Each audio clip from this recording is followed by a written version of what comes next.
Hello दोस्तों, जैसे कि आप लोग जान रहे हैं कि विधानसभा का महाराष्ट्र के अंदर चुनाव चल रहा है। तो अकबरुद्दीन वैसी साहब पहुंचे हैं और वो एक घर के अंदर बोल रहे हैं अभी 15 मिनट बाकी है। तो इस बात पर कितना घमसान बचा हुआ है, आइए इस वीडियो को हम लोग देख रहे हैं। अगर हमारे यूट्यूब चैनल पर आप लोग देख रहे हैं तो हमारे यूट्यूब चैनल को सब्सक्राइब करें और बेल आइकन दबाएं। अगर हमारे फेसबुक पर देख रहे हैं तो हमारे फेसबुक को फॉलो करें। आइए हम इस वीडियो को देख रहे हैं। समाज की आवाज बनती है। बेशक अकबरुद्दीन ओवैसी मुसलमान हैं।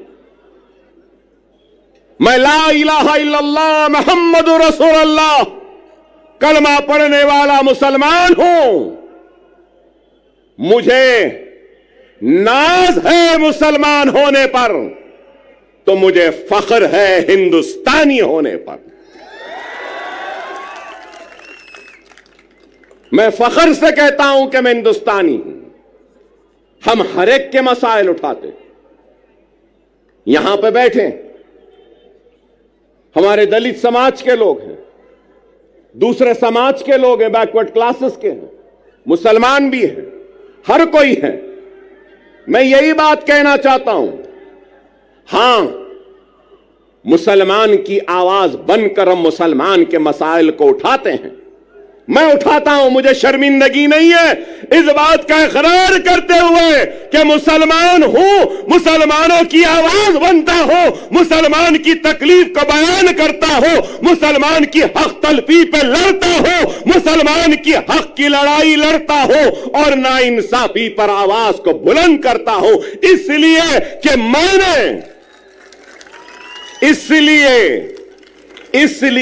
मैंने दस्तूर पर हल्फ लिया है।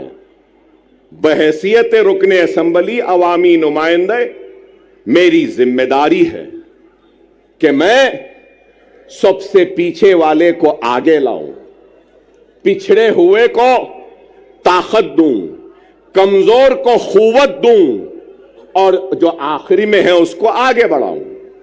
क्या लीडर की यह जिम्मेदारी नहीं? क्या कोई ये इस बात से इनकार कर सकेगा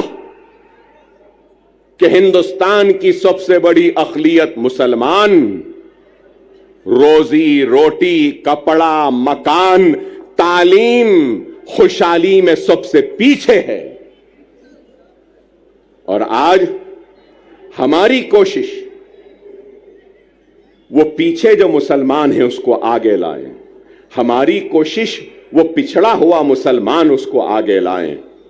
अल्लाह उसके रसूल की कसम, जब मुसलमान आगे आ जाएगा तो अगर पीछे ब्राह्मण रहेगा तो उस ब्राह्मण को भी आगे लाने का काम हम करेंगे, क्योंकि हमने दस्तूर पे हलफ लिया है पिछड़ों को, कमजोरों को आगे बढ़ाना हमारी जिम्मेदारी है। ये हमारी सोच है। लेकिन हमारी सोच को मीडिया हाउसेस, अभी इम्तियाज जलील साहब ने मुझसे कहा कि इनके साथ साथ वो आपके दोस्त आए हैं। तो ये हमारे दोस्त हमको बताते हैं कि हम कम्युनल हैं, हमको बताते हैं कि हम भड़काऊ भाषण देते हैं। भड़काऊ नहीं देते, हम हक बयान करते हैं। वो अलग बात है कि हमारी हक बयानी का जवाब इनके पास नहीं होता तो उसको भड़काऊ बना देते।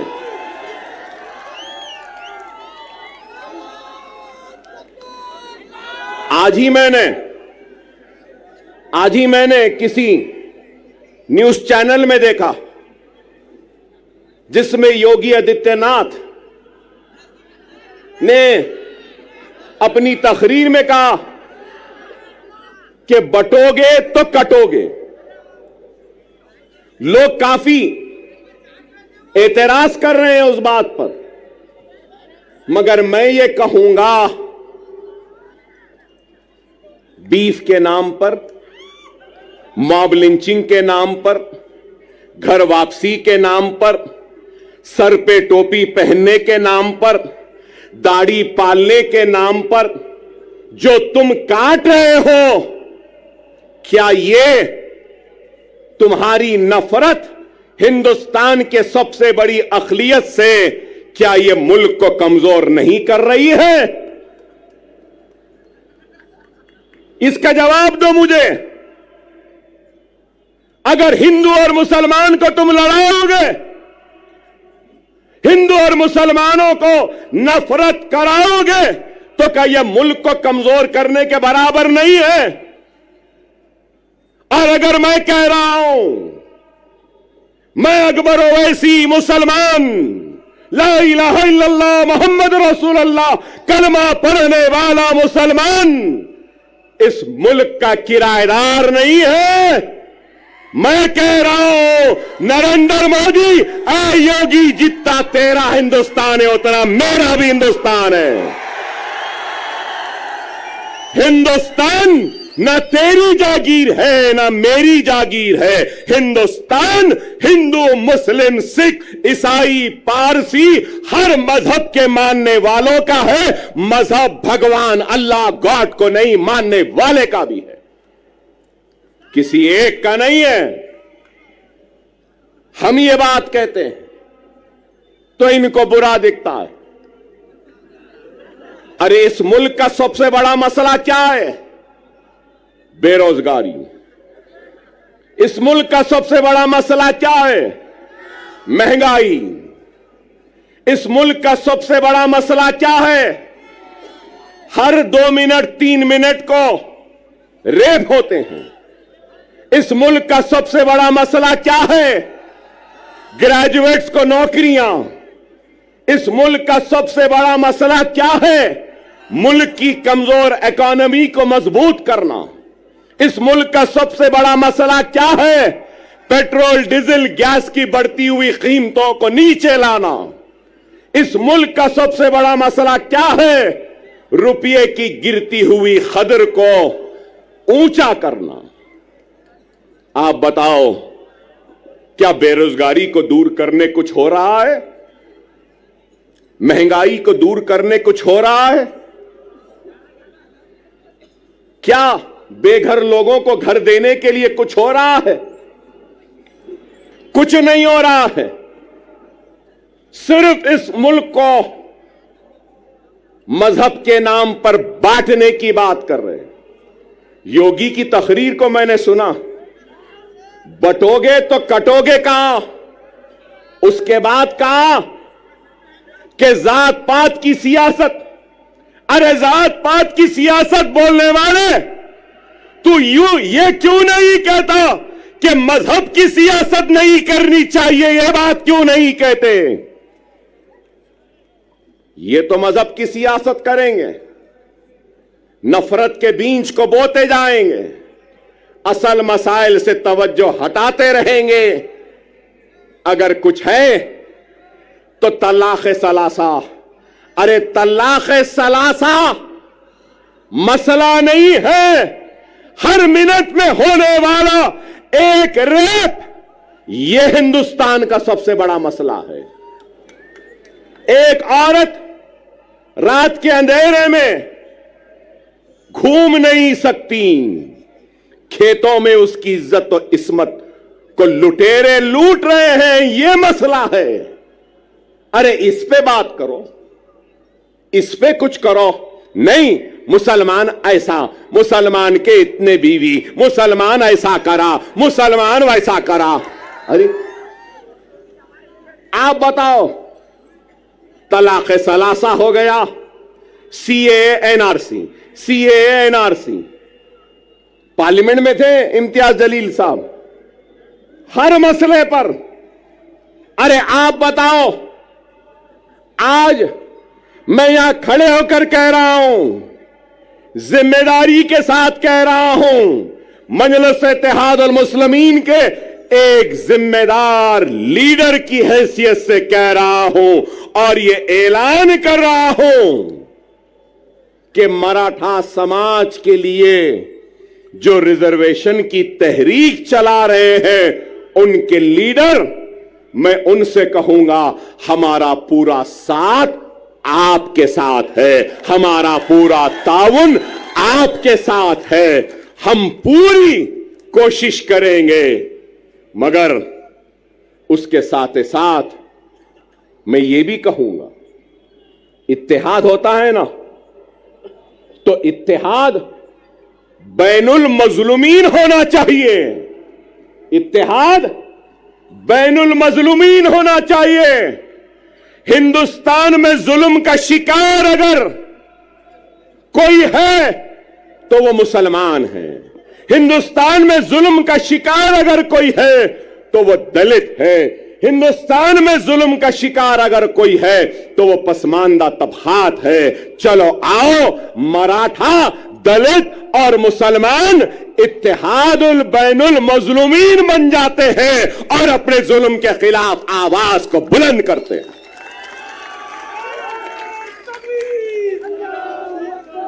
मगर मेरी बात खत्म नहीं हुई। मैं हमारे मराठा समाज के बड़े लीडर जो एहतजाज कर रहे हैं, भूख हड़ताल में बैठे हैं, उनसे कहना चाहता हूं, सिर्फ जरंगे पाटिल साहब से सिर्फ मराठा समाज पिछड़ा हुआ नहीं है, पूरा मराठवाड़ा भी पिछड़ा हुआ है। क्या मराठवाड़ा पिछड़ा हुआ नहीं है? क्या मराठवाड़ा का हिस्सा पूरा सबसे पीछे नहीं है? महाराष्ट्र के 3 हिस्से, एक हिस्सा है मुंबई, पूना, ये सारी चीजों का, दूसरा हिस्सा है विदर्भ का, तीसरा हिस्सा है मराठवाड़े का। इन तीनों हिस्सों में सबसे पिछड़ा, सबसे पीछे कौन है? मराठवाड़ा है। चलो, मराठवाड़ा की रिजर्वेशन के साथ हम मराठवाड़ा की खुशहाली के लिए भी जिद्दोजहद करते हैं। 30 साल पहले यहां बैठे हैं मेरे मराठा भाई बहुत हैं। जब मैं मराठा भाई कहता हूं तो सिर्फ मुसलमान, सिर्फ हिंदू मराठा नहीं होता, मुसलमान भी मराठा है, दलित भी मराठा है और मराठवाड़ा में रहने वाला हर कोई मराठा है। अब मैं कहता हूं, 30 साल हुए, मीडिया वालों जरा तवज्जो,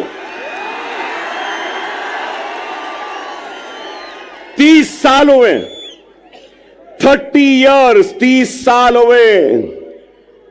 क्रिएशन मतलब एक कॉन्स्टिट्यूशनल बॉडी बनाई गई। क्या आप जानते हैं वो बॉडी क्या है?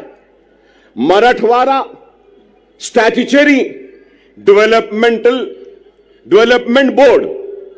मराठवाड़ा स्टैट्यूटरी डेवलपमेंट बोर्ड जो सिर्फ मराठवाड़ा के लिए बनाया गया।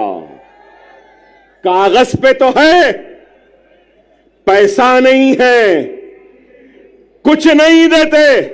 चलो, मराठों के रिजर्वेशन के साथ हम मराठवाड़ा स्टैट्यूटरी डेवलपमेंटल बोर्ड को 50,000 करोड़ का पहला मुतालबा करते हैं, एहतजाज करेंगे और मराठवाड़ा को हम आगे बढ़ाएंगे। क्या तैयार हो? क्या तैयार हो? मराठवाड़ा का किसान खुदकशी कर रहा है। मराठवाड़ा के लोग पानी के लिए तरस रहे हैं। मराठवाड़ा के लोग दवाखानों के लिए तड़प रहे हैं, दवाखाने नहीं है। 100-100, 200-200 किलोमीटर को जाना पड़ता है। पूरे मराठवाड़ा में सुपर स्पेशलिटी के 1 या 2 दवाखाने। क्या चाहिए? एक गरीब को क्या चाहिए? रोजी, रोटी, बीमारी पर इलाज का इंतजाम आज है या नहीं बताओ? क्या नाम के बदलने से रोजी मिल जाएगी? क्या नाम के बदलने से रोटी मिल जाएगी? क्या नाम के बदलने से किसानों की खुदकशी रुक जाएगी? क्या नाम के बदलने से पानी की प्यास मिट जाएगी? क्या नाम के बदलने से क्या बीमार को शिफा मिल जाएगी?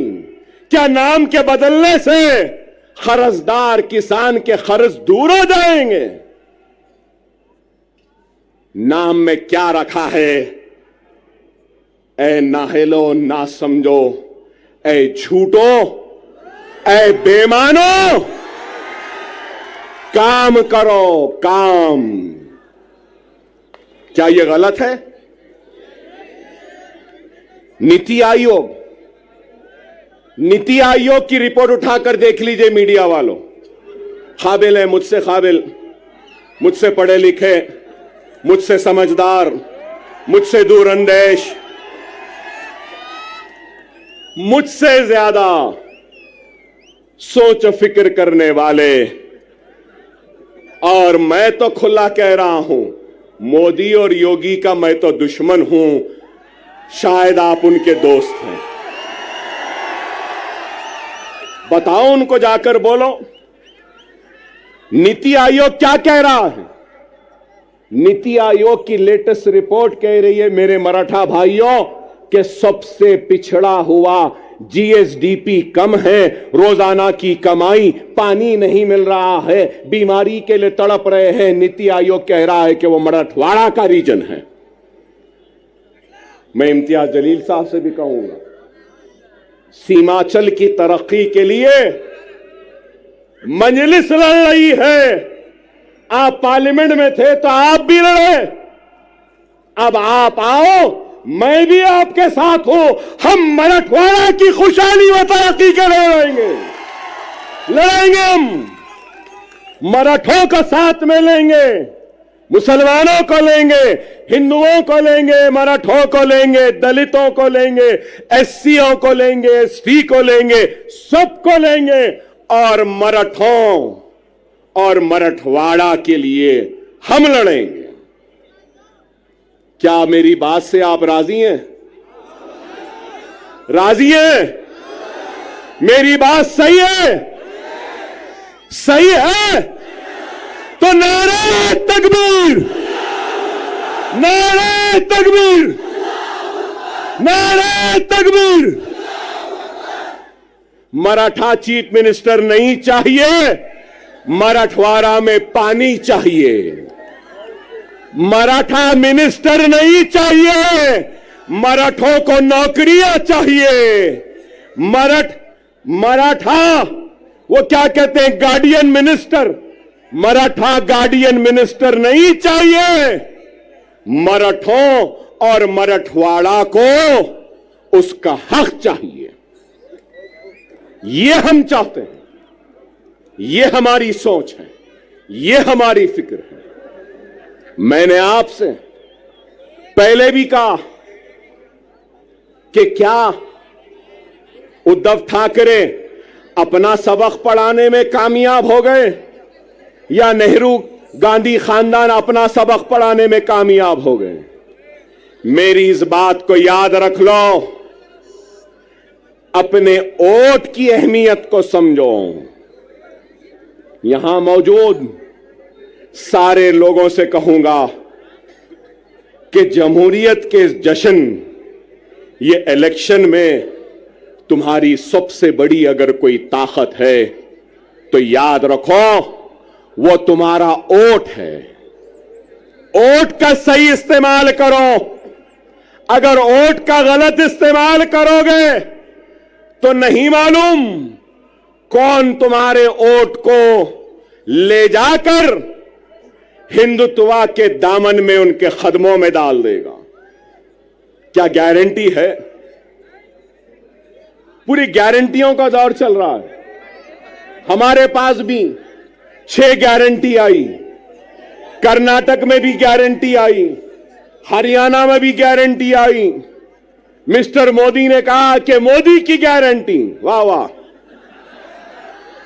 ठीक है भाई, वहां भी गारंटी, यहां भी गारंटी, इनकी भी गारंटी, उनकी भी गारंटी, चाय वाले की भी गारंटी। गारंटी तो है। लेकिन ये गारंटी है ना, ये यहां मौजूद ये लोगों का सवाल है क्या शरद पवार गारंटी देंगे कि इलेक्शन के बाद आप मोदी के साथ नहीं जाएंगे? देंगे? क्या अजीत पवार साहब आप गारंटी देंगे कि इलेक्शन के बाद आप शरद पवार के पास दोबारा वापस नहीं जाएंगे? क्या उद्धव ठाकरे आप गारंटी देंगे कि इलेक्शन के बाद आप फिर चाय वाले के पास चाय की प्याली लेके नहीं जाएंगे? क्या शिंदे गारंटी देंगे कि इलेक्शन के बाद वो ठाकरे के पास दोबारा नहीं जाएंगे? नेहरू और गांधी क्या इस बात की गारंटी देंगे कि वो कभी भी बीजेपी और मोदी के साथ नहीं जाएंगे, हिंदुत्व के साथ नहीं जाएंगे? अरे आज कांग्रेस का शिवसेना के साथ इत्तेहाद करना यह है, इस बात को बोलना है, इस बात को तस्लीम करना है कि हम हिंदू हैं, हिंदुत्व पॉलिटिक्स हम में है और हम हिंदुत्व पॉलिटिक्स को कबूल करते हैं। डायरेक्टली तो कबूल नहीं किए, इनडायरेक्टली कबूल कर लिए। कोई ऐसा खाता है तो कांग्रेस ऐसा खा रही है। यही है, यही है। समझो मेरी इस बात को। सियासी इस शोर और गुल में तुम्हारी आवाज गुम गई है।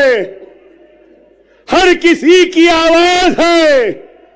राव की आवाज है, रेड्डी की आवाज है, पाटिल की आवाज है, पटेल की आवाज है, गांधी की आवाज है, पवार की आवाज है, हर किसी की आवाज है। अगर आवाज नहीं है तो ला इलाहा इल्लल्लाह मुहम्मदुर रसूलुल्लाह कलमा पढ़ने वाले की आवाज नहीं है। और मैं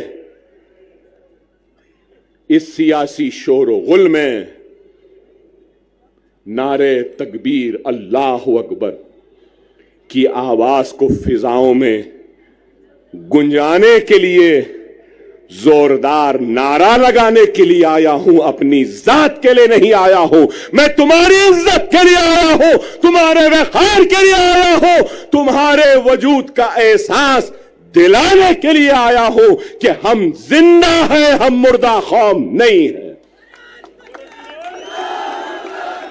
तुम जिंदा कौम हो। अगर तुम जिंदा कौम हो तो उठो, उठो, एक मरकज़े सियासी पे जमा हो जाओ। उठो और एक हो जाओ। अगर तुम एक नहीं होंगे तो याद रख लो तुम्हारा वजूद खतरे में है। यही जोश, यही वलवला, यही उठना 20 तारीख का दिन है। उठोगे ना? उठोगे ना?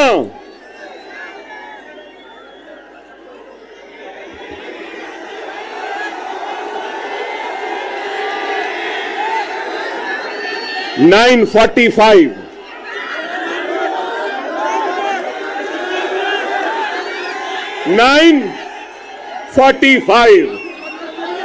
कैंपेनिंग का टाइम 10 बजे। अभी 15 मिनट बाकी है।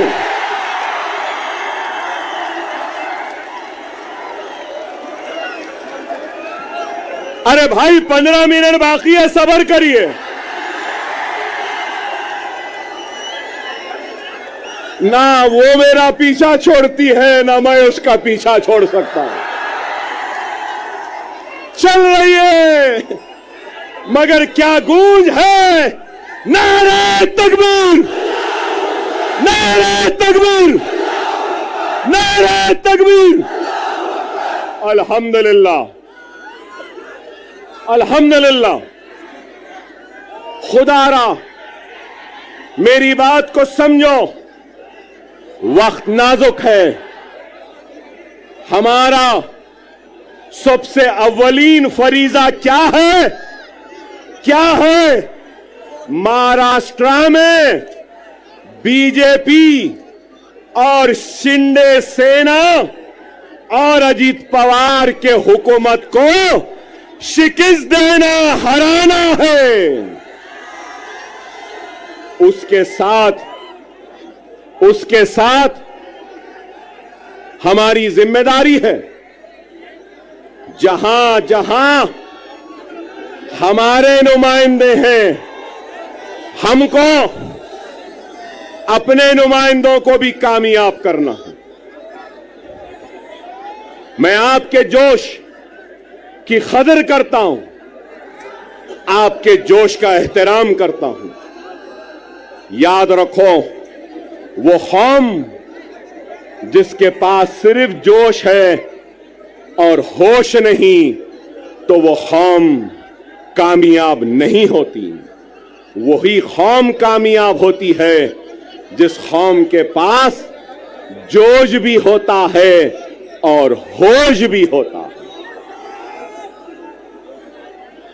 थोड़ी देर सुन लें, अपनी बात को खत्म करूंगा। 12 मिनट हैं।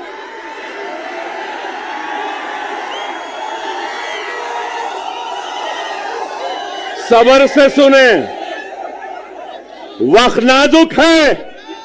मेरा पैगाम है तुमसे कि हिंदुस्तान के तुम किराएदार नहीं, तुम हिंदुस्तान के बराबर के शहरी हो और तुम्हारे हक की लड़ाई लड़ने के लिए आया हो। तुम्हारा ताउन चाहिए, तुम्हारी दुआएं चाहिए, तुम्हारा साथ चाहिए, तुम्हारा जोश साथ चाहिए, तुम्हारा होश चाहिए।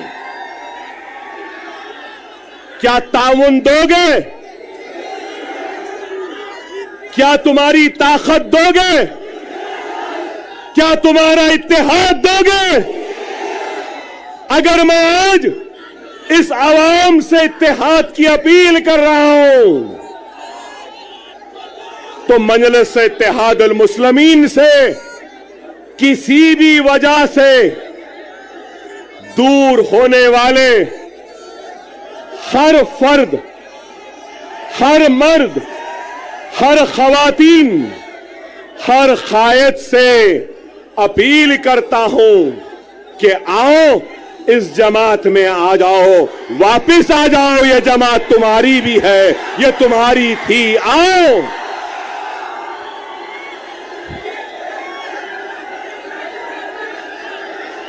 हर वो शख्स, हर वो मजलिस का चाहने वाला किसी वजह से नाराज है, किसी वजह से दूर है, तो अकबरुद्दीन ओवैसी यहां खड़े होकर अपनी जमात और अपने इन कायदीन की तरफ से मैं माफी चाहता हूं, मगर ये कहना चाहता हूं कि खुदारा अपनी जात के लिए, अपने खुद के नफ्स के लिए जमात को कमजोर न करो। मैं नहीं रहूंगा, तुम नहीं रहोगे, लेकिन जमात कायम व दायम रहेगी। खुदारा, खुदारा आओ, हम अपने कुर्सियां तुमको देने तैयार। बहुत से उलमा, मशाइखीन, वुकला, डॉक्टर्स, इंजीनियर, रोजमर्रा की मजदूरी करने वाला एक मजदूर या कोई भी मेरा भाई, कलमगो भाई जो मुझसे नाराज है, मैं उससे अपील करता हूं कि आ जाओ।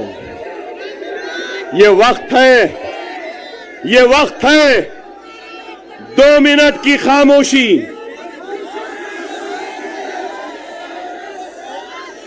2 मिनट की खामोशी। मेरी बात को सुन लो। महाराष्ट्र की तारीख में ऐसा सुनहरा वक्त नहीं आया जो अब है। अगर हम मुनज़्ज़म, हम मुत्तहिद, हम एक, और अगर हमारे 10 एमएलए आ जाएंगे, ना ठाकरे, ना शिंदे, ना गांधी, ना पवार। हमारी मर्जी, हमारी इजाजत के बगैर कोई भी तख्त पे नहीं बैठ सकता। सुनहरा मौका है, समझो। तुम बादशाहगर हो। तुम क्या हो? बादशाहगर हो। जिसको चाहे तख्त पे बिठा सकते हो, जिसको चाहे तख्त पे औंधा लिटा सकते हो। समझो इस बात को। मैं किसी का नाम नहीं ले रहा हूं, मगर हर एक से अपील कर रहा हूं, आओ, ये तुम्हारी जमात है, ये तुम्हारी अपनी जमात है। अगर तुम, एक बात कहूंगा, एक बात कहूंगा, एक बात सुनो, सुनो मेरे भाई। एक बीज होता है ना, बीज, बीज को जमीन में बोते हैं ना, जमीन में बोने के बाद अपने पसीने से, अपने खून से उस जमीन को सेंचते हैं। वो बीज एक पौधे का शक्ल इख्तियार करती है। फिर उसके बाद वो पौधा एक दरख्त बनता है, और दरख्त बनने के बाद उस दरख्त में क्या आते हैं? फल आते हैं। फल। ये वक्त सुनो, ये वक्त सुनो। हमने बीज बोया, खूने पसीने से सेंचा जमीन को, पौधा आया, झाड़ लगे, और वो झाड़ में आज फल है। ये फल खाने का वक्त है, फलदार दरख्त को काटने का वक्त नहीं है। खुदा इस बात को समझो। मेरे उलमा ये बात को समझिए, मेरे मशाइख इस बात को समझिए, मेरे डॉक्टर साहिबीन इस बात को समझिए, मेरे वुकला साहिबीन समझिए, मेरे गरीब मुसलमान भाइयों इस बात को समझो। ये फल खाने का वक्त है, फलदार दरख्त को काटने का वक्त नहीं है। खुदारा एक हो जाओ। आपका जोश, आपकी बेचैनी है, नहीं तो बहुत सोच के आया था, जरा चाय चाय भी बोलूंगा, चाय वाले को भी बोलूंगा, मगर आप बोलने नहीं दिए। लेकिन ये जरूर है, अभी इम्तियाज जलील साहब बोले ना, अभी इम्तियाज जलील साहब बोले योगी आने वाला है। योगी, योगी तेरे आने के बाद अकबर भी आने वाला है। मोदी तेरे आने के बाद अकबर भी आने वाला है। हम जवाब देंगे, जिंदगी गुजर गई चाय बनाने में, लेकिन चाय क्या होती है, कैसी बनती है? चाय चाय, चाय की पत्ती, चाय की केतली, चाय का पानी, चाय का चूल्हा, चाय चाय चाय। हम बोलेंगे 20 तारीख को पतंग पतंग पतंग रहेगी। क्या रहेगी? पतंग रहेगी।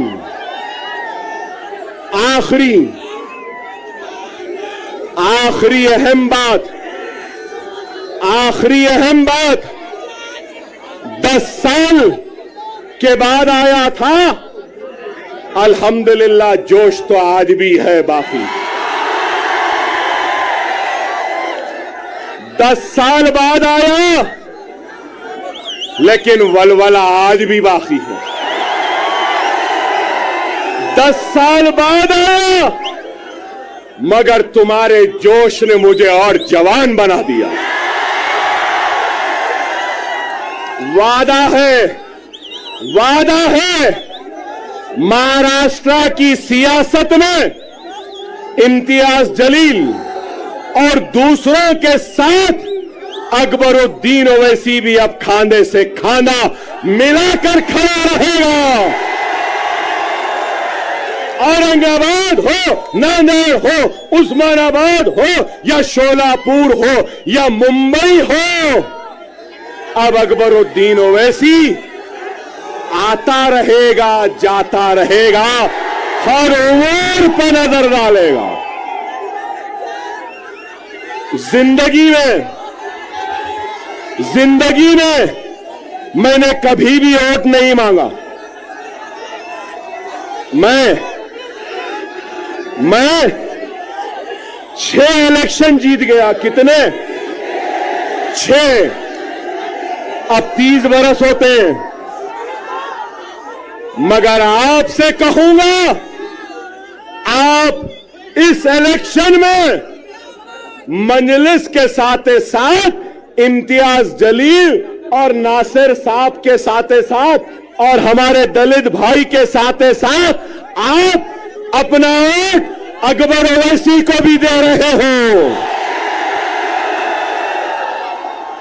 आपकी हर तकलीफ में अकबर ओवैसी आएगा, आपके हर दुख में आएगा, आपके साथ रहेगा। इंशाअल्लाह ताला हम 20 तारीख को आसमान में सिर्फ पतंग पतंग पतंग पतंग पतंग पतंग पतंग रहेगी। नारे तकबीर, नारे तकबीर, नारे तकबीर।